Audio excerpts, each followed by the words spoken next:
and I'm here with Doors Open Grimsby 2012. I'm currently aboard the vintage trolley that will be an in-service station of the Hamilton, Grimsby and Beamsville Railway.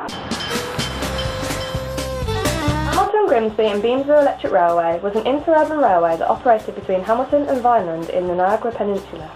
The railway was incorporated in 1894 and remained in service until 1931. Its interurban line runs 22 miles along the base of the majestic Niagara Escarpment. The line provided both passenger and freight service to the villages of Niagara West. It shipped produce from the many orchards and vineyards along the route. Although a popular means of transport in its day, the rise of the automobile and the effects of the Great Depression brought the HG&B Railway to an end in 1931. The line was all but forgotten until 2011 when it was brought back for the inaugural Doors Open Grimsby Festival. Using a vintage trolley reminiscent of the radio cars of yesterday, passengers travelled along the railway's original route along Old Highway No. 8 between the orchards of Winona and the beautiful painted lady cottages of Grimsby Beach.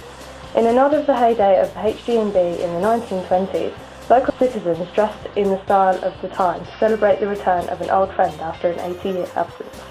We're pleased to announce that the ringing bell of the HG&B Electric Railway will be heard once again throughout Grimsby at the 2012 Doors Open Grimsby Festival. So September 22nd, 2012. Come and join us.